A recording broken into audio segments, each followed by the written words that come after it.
J'espère que vous allez bien, j'espère que vous vous portez bien. L'affaire du numéro 2 du MAC, le mouvement pour l'autodétermination de la Kabylie, risque d'aggraver ou de compliquer encore davantage les tensions algéro-françaises. Axel Bilabassi, Brahim Bilabassi de son vrai nom, est le bras droit de Farhat Mahani, le leader du mouvement pour l'autodétermination de la Kabylie qui réclame de plus en plus activement et qui milite de façon de plus en plus radicale sans porter des armes, sans appeler à des actions violentes, radical au niveau du discours, puisqu'il veut détacher la Kabylie du territoire algérien. Classé comme mouvement terroriste par les autorités algériennes depuis mai 2021, le MAC est combattu, diabolisé et des dizaines de ses militants, un nombre d'ailleurs qui demeure toujours qui n'a jamais été encore confirmé par le moment, ni par les autorités algériennes, ni par le MAC, ni par la direction du MAC lui-même, mais on sait que des dizaines de ces militants ont été incarcérés, emprisonnés, certains font l'objet en cours de procès ou de procédures judiciaires en Algérie. C'est l'ennemi absolu des autorités algériennes depuis 2021 et le bras droit le numéro 2 de ce mouvement, le bras droit du leader de ce mouvement, Farhat Mahani, Axel Bilabassi, depuis juin 2024, il fait l'objet d'une importante bataille judiciaire entre l'Algérie et la France. Malheureusement, cette bataille judiciaire, très peu de médias en parlent de façon pédagogique, de façon claire, nette et précise pour expliquer aux Algériennes et aux Algériens, mais aussi aux Françaises et aux Français, ses enjeux, ses tenants et ses aboutissants.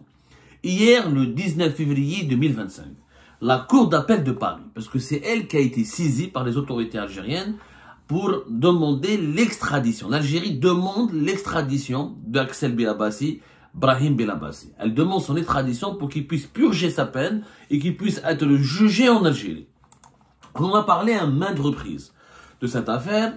Rien que récemment, on en a parlé, c'était de cela 4 semaines, un mois exactement, le 21 janvier dernier, on a parlé de ce document extraordinaire de 54 pages qui a été communiqué le 10 novembre 2024 par l'ancien procureur général près de la Cour d'Alger, M. Lotfi Boudjma, qui a été promu le 18 novembre 2024, ministre de la Justice. Dans ce document de 54 pages, les autorités judiciaires algériennes ont répondu à une demande des autorités judiciaires françaises. La Cour d'appel de Paris, c'est l'instance, il y a une chambre judiciaire spécialisée dans les affaires d'extradition. Quand les États étrangers réclament à la France et aux autorités judiciaires françaises l'extradition de l'un de leurs ressortissants qui est établi en France légalement, Brahim Bilabassi, il est résident en France. Ce n'est pas un Français, c'est un Algérien. Bon, il ne reconnaît pas l'Algérie. L'Algérie, lui, dit que je suis kabyle, mais c'est un Algérien, il a le passeport algérien. Il a un titre de séjour en tant qu'Algérien. Il est résident sur le territoire français. Il milite au sein du MAC depuis 2007, plus exactement, et à la suite d'un mandat d'arrêt international qui a été lancé à son encontre dès septembre 2021, juste au lendemain des événements tragiques et horribles de l'Arba'in à travers le meurtre horrible de Jamal Ben Smaïl en août 2021, il fait l'objet d'un mandat d'arrêt international.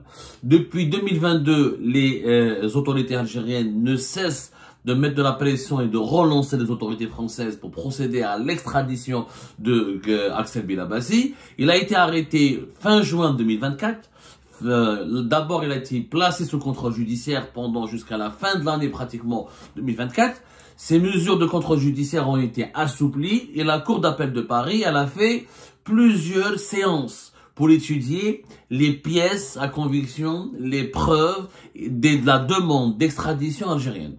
Il faut savoir que la France ne peut pas extrader un étranger, n'importe quel être humain, même un étranger en situation régulière, s'il n'a pas commis de crime, s'il n'a pas commis de tort, s'il n'a pas enfreint une loi sur le territoire français, et si c'est un État étranger, son pays natal, les autorités judiciaires de son pays natal en l'occurrence, l'accusent d'avoir commis un crime aussi grave.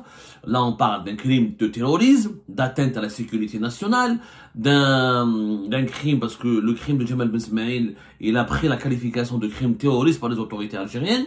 Et Axel Bilabassi, au moment des faits, au moment des feux de forêt de Kabylie en 2021 en été 2021, au moment du meurtre abject et de, comment on appelle ça, lynchage de Jamal Ben Ismaïl, il était résident en France.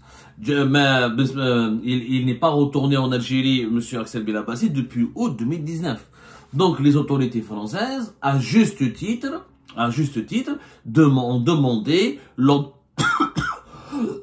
excusez-moi, lors de plusieurs séances dans la Cour d'appel de Paris, il y a eu au moins 3 séances, en septembre, en octobre, hier, le 19 février 2025, pour, à chaque fois, les juges français sont appelés à étudier les arguments des autorités judiciaires algériennes, de s'assurer de leur validité et de s'assurer des garanties judiciaires. La France, elle est tenue par des conventions internationales de respect des droits de l'homme, elle est tenue par des conventions européennes de respect des droits de l'homme, et quand elle doit extrader quelqu'un, le pays qui le réclame doit s'engager à le juger équitablement, à ne pas le condamner à mort, ne pas le torturer, ne pas le violenter, et à lui permettre d'accéder à un procès équitable. C'est pas le cas de l'Algérie, puisque hier, malheureusement le 19 février, au niveau de la Cour d'appel de Paris, les procédures, les juges français, selon les sources oculaires qui ont participé à cette audience judiciaire, qui ont assisté plutôt, pas participé, qui ont assisté à cette audience judiciaire, eh ben ils ont fait part et nous ont décrit des juges français qui étaient excédés et qui en avaient ras-le-bol, puisque ça n'avance pas avec les juges algériens. On en a parlé le fin janvier dernier. Le dernier document qui a été envoyé par les autorités judiciaires algériennes est tout simplement un concentré d'extravagance, d'irrationalité et de bizarrerie et d'absurdité. L'affaire, en fait, c'est quoi l'affaire de Jamal Ben Ismaïl? Selon les documents et les pièces à conviction et les argumentaires transmis par la justice algérienne et la justice française, en réalité, on accuse le bras droit de Farhad Mani d'avoir instigé, d'être l'instigateur du meurtre de Jamal Ben Ismaïl et d'être le commanditaire des feux criminels, des actes criminels qui ont provoqué les feux de forêt de Kabylie. Sauf, où sont les preuves? Eh ben, les preuves, c'est un témoignage de quelqu'un qui s'appelle Mohamed Al-Askari, qui aurait témoigné au service de sécurité algérien, et qui soi-disant, selon son témoignage, il aura montré des discussions sur Facebook Messenger, dans lesquelles Brahim Belabassi, Axel Belabassi, donne des instructions fermes et claires pour tuer Jamal Ben Ismaïl et provoquer les feux de forêt. Mais ces discussions Facebook, personne ne les a vues. Les juges français ne les ont pas vues. Dans le dossier judiciaire communiqué par l'Algérie, pas de traces de ces discussions. Elles sont à peine évoquées. Et comme on l'a, parce que nous, le document de 54 pages dans cette affaire-là, qui a été envoyé par Lotfi Boudjema, l'actuel ministre algérien de la Justice, nous l'avons expertisé ce document. Nous l'avons analysé, on lui a consacré au moins 3 émissions. Si vous vous en rappelez, vous pouvez aller tous les revoir. Dans nos 3 émissions pour comprendre pour comprendre les arguments du régime algérien. Enfin, les arguments de la justice algérienne. On a été, mais franchement, on a essayé d'être le plus neutre, le plus objectif. Une émission le 25 janvier 2025, une émission le 27 janvier 2025, une émission le 21 janvier 2025. Et dans toute l'émission, dans ces 3 émissions, on a développé les principaux, on a expliqué, rendu public, ce document que nous avons obtenu en toute exclusivité à Algérie Part. On vous a révélé tous les arguments qui ont été présentés par la justice algérienne pour convaincre la France de lui remettre le numéro 2 du MAC. Et malheureusement, ces arguments, il faut pas être un juge pour juger pour conclure qu'elles ne tiennent pas debout, qu'elles sont irrationnelles. Quand on accuse quelqu'un de crime de terrorisme et qu'il risque la peine à perpétuité, une peine de prison à perpétuité, et quand on le rend responsable de tous les meurtres et de tous les feux de forêt qui ont ravagé la Kabylie en 2021, sur la base de simples discussions sur Facebook Messenger, sans qu'il y ait des preuves de l'existence de ces discussions, de ces échanges, les personnes qui ont été citées par Hada Mohamed Al-Askari, l'élément du MAC qui a été arrêté à cette époque-là en Kabylie, qui a été emprisonné, il cite des personnes qui vivent en France à qui il aurait parlé, à qui il aurait donné des informations sur ses échanges avec Belabassi. Ces personnes qui vivent en France, qui sont aussi d'anciens ou des militants du MAC, ont apporté un démenti catégorique. Ils ont présenté des preuves et des attestations qu'ils n'ont jamais échangé avec Mohamed Askari. Donc, cette affaire, elle est basée sur quoi? Elle est basée sur une hypothèse que le MAC, c'est lui qui a brûlé les feux de forêt, c'est lui qui a tué Jamal Ben Smaïn, et la preuve, c'est une discussion Facebook. C'est pas sérieux. On ne demande pas l'extradition de quelqu'un, on n'accuse pas quelqu'un d'un crime aussi grave que le lynchage de Jamal Ben Smaïn et les feux de forêt de Kabylie sur la base d'une discussion de Facebook Messenger. Les juges français sont tombés des nues. Alors hier, qu'est-ce qui s'est passé? La Cour d'appel de Paris, le procureur de la République, le procureur en charge de cette affaire, a proposé à ce que la Cour d'appel de Paris demande encore une fois des compléments d'information à la justice algérienne, afin que la justice algérienne fournisse des clarifications et des preuves sur les graves accusations qu'elle avance contre ce jeune de 42 ans qui serait à l'origine des feux de forêt de Kabylie et du meurtre de Jamal Ben Smaïn. Les juges ont décidé, ont dit non. Ils n'ont pas voulu faire une autre demande de complément d'information. Ils vont rendre leur décision le 2 avril 2025. Cette manière de refuser, cette façon de dire non, on ne veut plus de complément d'information, signifie clairement que la justice française ne veut plus collaborer avec la justice algérienne et qu'elle estime, les juges de la Cour d'appel de Paris ont estimé que c'est bon, on a perdu pratiquement une année, depuis juin 2024 qu'on demande des informations, on demande des compléments d'information, on demande des preuves, on demande des justifications, on demande des démonstrations, rien n'est satisfaisant, on va pas continuer à perdre notre temps. Le 2 avril, on rend notre verdict. Et vu la manière avec laquelle le débat se sont poursuivis hier, il se trouve que j'ai l'impression que la justice française va apporter elle va communiquer une réponse négative, extrêmement négative à la justice algérienne.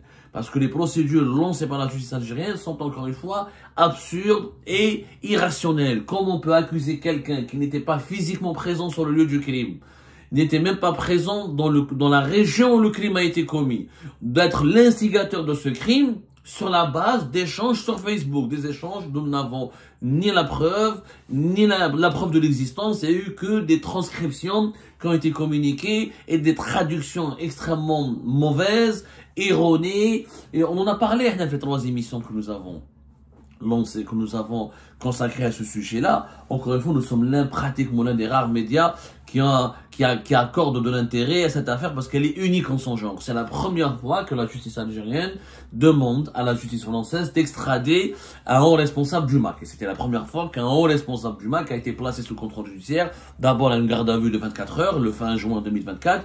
Ensuite, un placement sous contrôle judiciaire. Donc c'était la première fois que la justice française s'est penchée, a planché sur des affaires judiciaires ou sur une affaire qui implique le MAC en Algérie. Alors les débats d'hier, parce que les compléments d'information qui ont été demandés par la justice française depuis le 2 octobre 2024, elles les ont reçus en novembre 2025, comme on l'a expliqué. Et il s'avère que les débats d'hier se sont éloignés de la procédure judiciaire et ça ne parlait que de politique. En réalité, les juges français veulent comprendre comment la justice algérienne, ou comment les autorités algériennes, ou comment le pouvoir algérien a pu classer le MAC comme mouvement terroriste. C'est ça le problème. Le nœud du problème, il est là. On ne parle plus de l'affaire de Jamal Ben Smaïn parce qu'il n'y a pas de preuve. Il n'y a pas de preuve de l'implication de Axel Belabassi ni du MAC.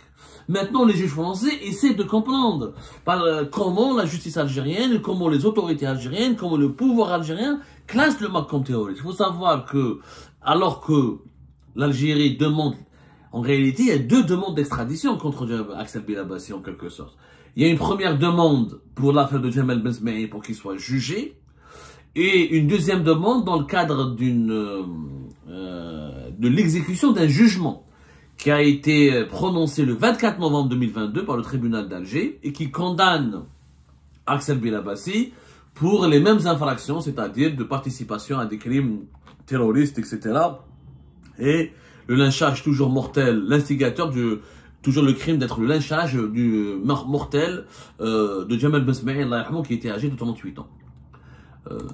Donc, il a été déjà condamné en Algérie. En réalité, la justice algérienne, elle a lancé deux demandes. Une première demande pour que la France extrade Axel Belabassi pour qu'il soit jugé. Une deuxième demande pour qu'il purge sa peine, pour qu'il rentre directement en prison. Donc, dans ce cas-là, si la justice algérienne l'a déjà jugé, l'a déjà condamné, pourquoi demander aux autorités françaises une première demande pour le faire juger? Ça n'a pas de sens. Et franchement, il y a énormément d'absurdités, de coquilles, d'interrogations. On a l'impression, encore une fois, que c'est pas Axel Belabassi qui est jugé, ou que l'Algérie veut juger, c'est le MAC. Elle veut juger le MAC, et comme Axel Belabassi est le bras droit de monsieur Farhat Mani, elle a envie d'avoir sa tête pour le traîner devant le tribunal algérien pour le juger. Sauf, encore une fois, les autorités françaises ne comprennent pas le nœud du problème. Un mouvement séparatiste est-il un mouvement terroriste? Un mouvement politique radical, comme le MAC, effectivement, il est radical puisqu'il demande la séparation de la Kabylie de l'Algérie. Il demande l'indépendance de la Kabylie de l'Algérie. Il ne s'en cache pas. Mais le MAC n'a pas utilisé les armes, n'a pas commis des attentats, n'a pas fait de faux barrages, n'a pas massacré une population, n'a pas tué des gens, n'a pas retenu en otage, n'a pas brûlé des bâtiments ou des édifices publics. Le MAC, c'est pas le JIA, c'est pas le groupe islamique du salut, le groupe islamique des années 90, c'est pas l'IS, c'est pas l'armée islamique. C'est pas le MAC n'a pas de milice armée. Il n'a pas pris les armes. Donc, cette affaire, en réalité, des juges français, en répondant le 2 avril 2025 aux deux demandes d'extradition des autorités judiciaires algériennes, elles vont finalement apporter une réponse qui nous permettra de comprendre est-ce que le MAC est un mouvement terroriste ou pas. Si la justice française refuse d'extrader Axel Belabassi, c'est qu'elle dit à l'Algérie, je suis désolé, mais pour nous, le MAC, c'est pas un mouvement terroriste. Ok, ses idées sont un peu folles, peut-être, sont radicales, sont violentes, oui, mais il n'y a pas eu de crime. Le crime n'est pas d'avoir une idée. Un islamiste, par exemple, il croit à la République islamique, il croit à la charia, il croit à ce que le Coran soit la Constitution. Mais s'il ne recourt pas à la violence pour imposer son idée, s'il ne tue pas, ne blesse pas, ne prend pas en otage, ne trouble pas l'ordre public, c'est pas un criminel. Je ne vais pas juger un islamiste parce qu'il est islamiste. On ne condamne pas quelqu'un pour une opinion, on condamne quelqu'un pour un crime. L'opinion, elle est condamnable si elle est exprimée publiquement et si elle est offensante. On rentre pas en prison pour une opinion. On rentre en prison pour un acte. C'est extrêmement rare dans les pays démocratiques ou développés où on fait entrer quelqu'un en prison pour une opinion. Donc, là, en fait, la justice algérienne, elle s'intéresse aux opinions, aux activités politiques d'Axel Belabassi, du MAC. Elle ne s'intéresse pas à son implication réelle dans l'affaire de Jamel Ben Smaïl parce qu'il n'y a pas de preuves. Moi, j'ai le document de 54 pages, on en a déjà parlé.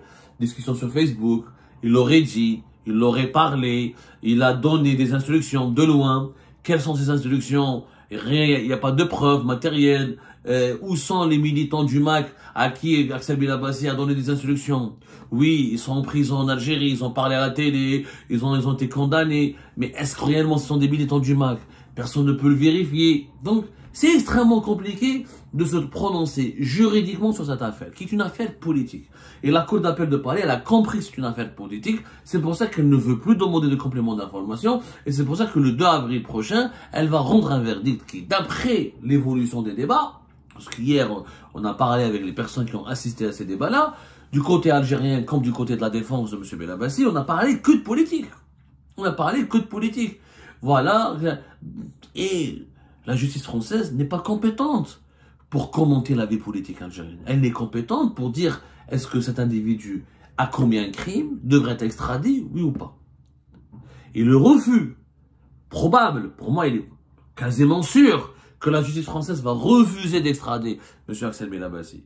Ce sera une disgrâce pour le régime algérien, ce sera, je dirais pas une humiliation pour la justice algérienne, mais ce sera une façon de lui dire que ta classification du MAC comme mouvement terroriste ne tient pas la route. Elle n'est pas juridiquement fondée et les grands pays de la planète, notamment les grandes démocraties ou les grandes puissances occidentales, ne vont pas tenir compte de cette classification. Elle n'a aucun sens.